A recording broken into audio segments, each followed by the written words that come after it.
You shall hear how Hiawatha prayed and fasted in the forest, not for greater skill in hunting, not for greater craft in fishing, not for triumphs in the battle and renown among the warriors, but for profit of the people, for advantage of the nations. On the first day of his fasting, through the leafy woods he wandered, saw the deer start from the thicket, saw the rabbit in his burrow, heard the pheasant Bina drumming, heard the squirrel Ajidaumo rattling in his hoard of acorns, saw the pigeon the Omimi building nests among the pine trees, and in flocks the wild goose Wawa flying to the fenlands northwards, whirling, wailing far above him. Master of life, he cried, desponding, must our lives depend on these things? On the next day of his fasting, by the river's brink he wandered.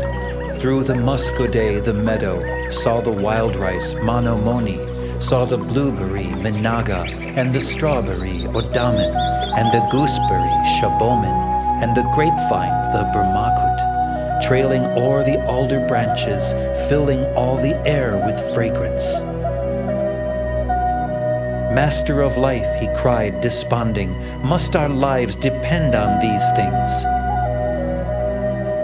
On the third day of his fasting, by the lake he sat and pondered, by the still transparent water, saw the sturgeon Nama leaping, scattering drops like beads of wampum, saw the yellow perch, the sawa, like a sunbeam in the water, saw the pike, the maskinosa, and the herring Okahawis, and the shawgashi, the crawfish.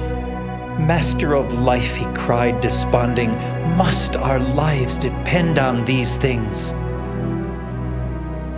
On the fourth day of his fasting, on the ground he lay exhausted, full of shadowy dreams and visions, on the dizzy swimming landscape, on the gleaming of the water, on the splendor of the sunset. And he saw a youth approaching, dressed in garments green and yellow, coming through the purple twilight, through the splendor of the sunset. Long he looked at Hiawatha, looked with pity and compassion on his wasted form and features. Said he, "O my Hiawatha, all your prayers are heard in heaven.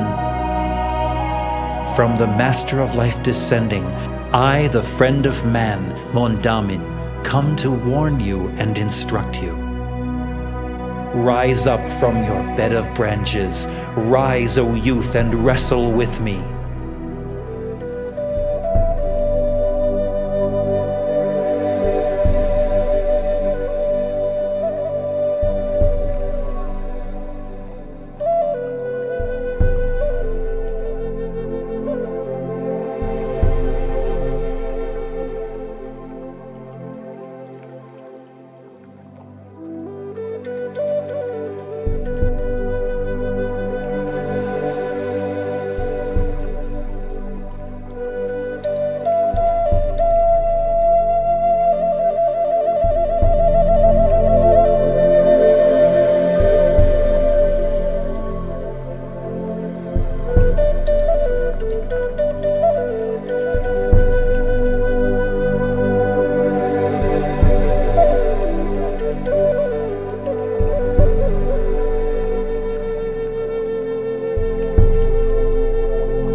Thrice they wrestled there together in the glory of the sunset, till the darkness fell around them, till the heron, the shushuga, from her nest among the pine trees, uttered her loud cry of famine. and Mondamin paused to listen.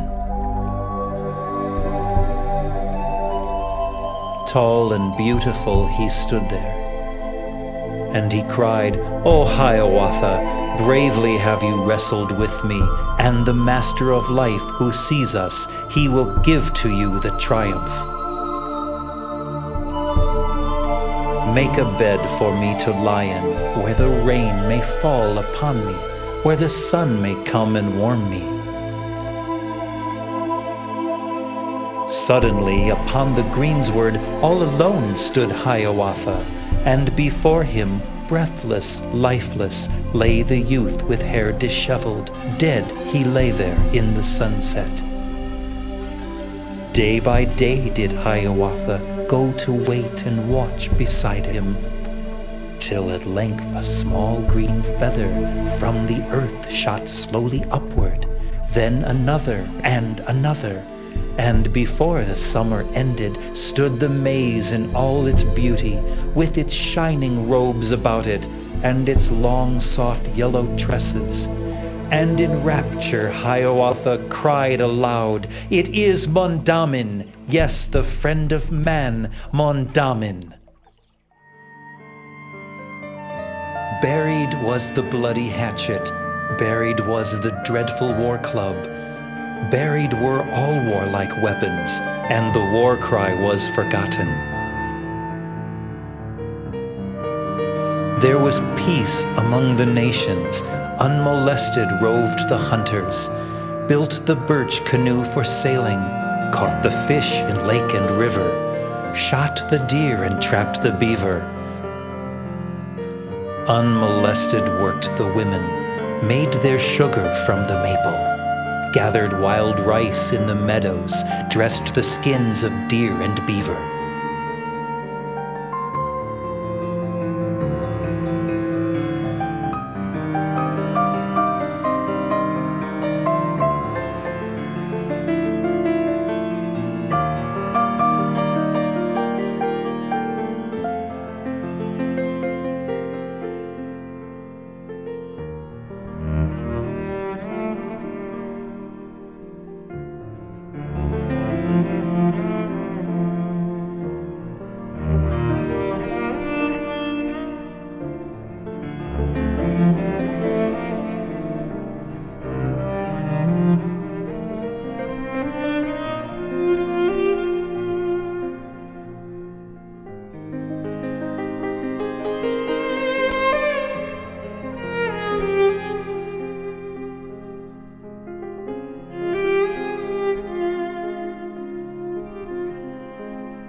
Once when all the maize was planted, Hiawatha spake and said to Minnehaha, "You shall bless tonight the cornfields, draw a magic circle round them, to protect them from destruction.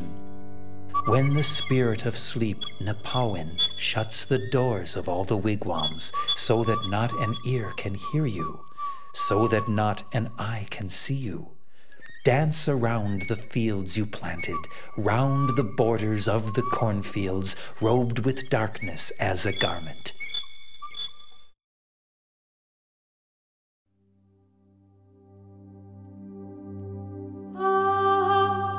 Hawaii.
On the morrow, as the day dawned, Kagagi, the king of ravens, clamored on the dusky treetops.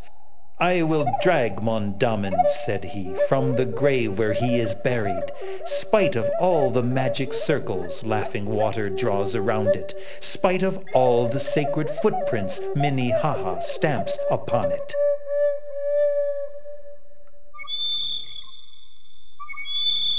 But the wary Hiawatha, ever thoughtful, careful, watchful, had o'erheard the scornful laughter when they mocked him from the treetops.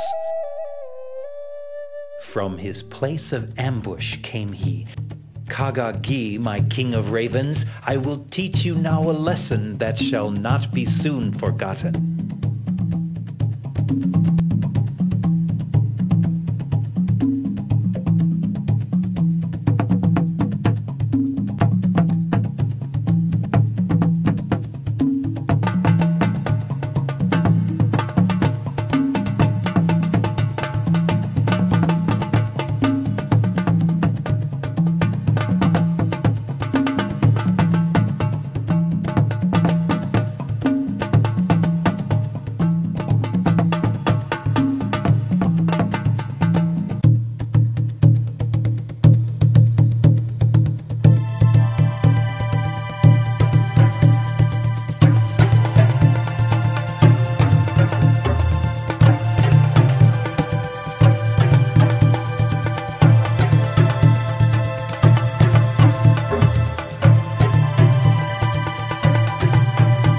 "Kagagi, my raven," said he, "I will keep you, I will hold you as a hostage for your people, as a pledge of good behavior."